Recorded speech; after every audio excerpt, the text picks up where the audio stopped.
Hello, everyone. Welcome to Cracking the Hard Question, series number 2. Why is church in crisis? Cracking the Hard Questions. Hello, everyone. It's good to see you again. It is a beautiful day, although summer is coming to an end. I welcome the change of the weather. I hope you're all doing well. There are some hard questions with some reason. Some of them is too big, complicated. Some of them, conflict of interest. Sometimes it's like a big elephant in the room, but we avoid. But it's practical for us now to think about this question, why is church in crisis? Is church in crisis? Well, it depends on the perspective. People may have different ideas, agree or not. But we know, we feel, we hear that reality of the church, which is undeniably in crisis.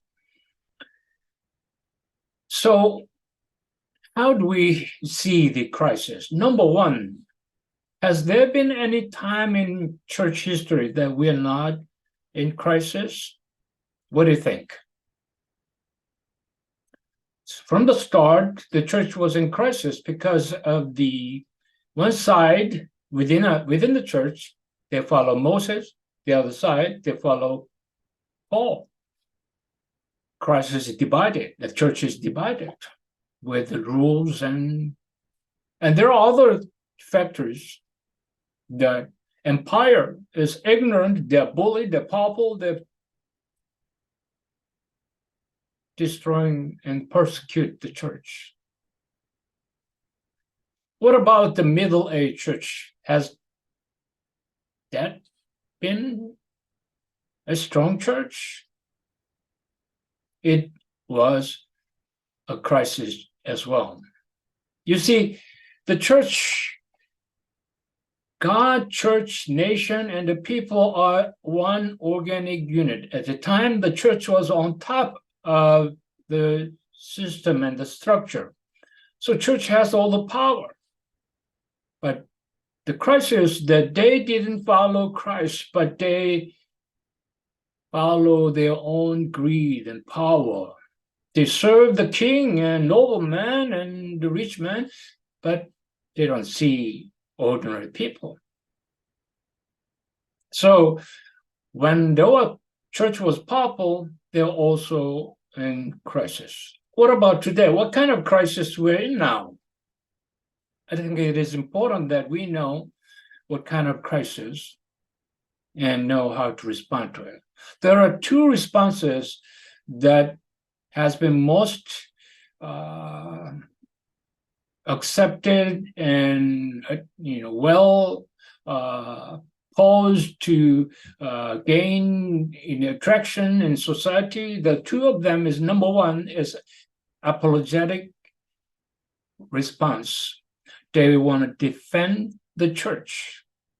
They are orthodox, they are conservative, they are fundamentalist, and also they utilize the political constituencies. So right-wing and white nationalism and white supremacy, those are the things that gain most momentum, attention from the society because they're reactionary response from the church believers. But since that is reactionary, they also encounter the other side, and it's not ideal response. Second response is that they are very responsive progressive, liberal attitude. They seek the relevancy of the church in the terms of the world. They are focused on ethics, moral, mission, ministry, service, and they are mostly appeasing to the spiritual need of the people. So whatever works for the church. So there are so many churches, mega churches and big churches that make people happy in a way possible. That gains some momentum. But as you know, these are not the ideal reaction. Church has unique power that they find some way to respond to the crisis over and over. So they know how to make this crisis an opportunity to serve God. How they did that? I want to conclude this response from the Bible, from Christ. You know that story of Peter. He's a church, right? He knows that Jesus is the answer. He's the Messiah, he's the Son of God. So he's very, energetic that, I'll go with you. Then Jesus said something that just destroyed Peter. He said, I'm going to take the cross and die. The Peter was just, he just, put Jesus back into his corner and said, teacher, don't say that again. It is not going to work. You're going to fail. People will not like it. And yet, this kind teacher has strong reaction to seemingly reasonable response to Peter, his own disciple. Get behind me, Satan. You're putting the work of man in front of work of God. You're not thinking of divine thing, but thinking of man thing.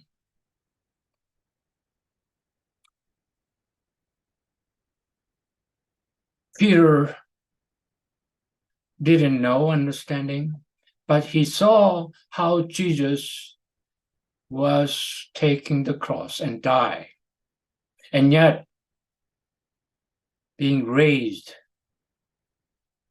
and to empower the church. He saw that. So he is willing to let go of himself. He is willing to take the Christ as an opportunity to serve the Lord. We all know the word says, let God, let go.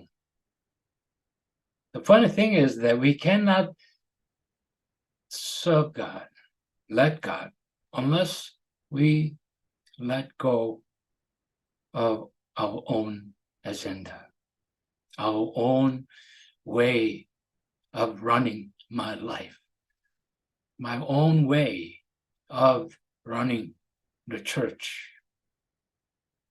Leaders of the church has been always in conflict to serve the church or to serve Christ. Not everybody find the right choice. They please people and please their own need. But Jesus said to us, let God, let go. That includes you. If we find this word of Jesus Christ, this is not the Christ for the church. This is a new beginning, opportunity for us to serve next generation to come. They will remember us and be thankful if we let go and let God. If we fail, that we will no longer be the church of God. We will soon be forgotten as church of people for themselves. It's a hard question, but if we put ourselves into the crossroad, and we should know which road we will take. Will you take the way of the world or way of Christ? It depends. The hard question become a right question. Thank you everyone for the time being with me, and love to hear from you, feedbacks.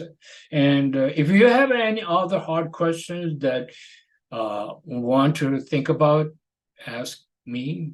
I'll be happy to know and consider next series of cracking the hard questions. Let's crack the hard question. Thank you and have a wonderful day. God bless. See you soon.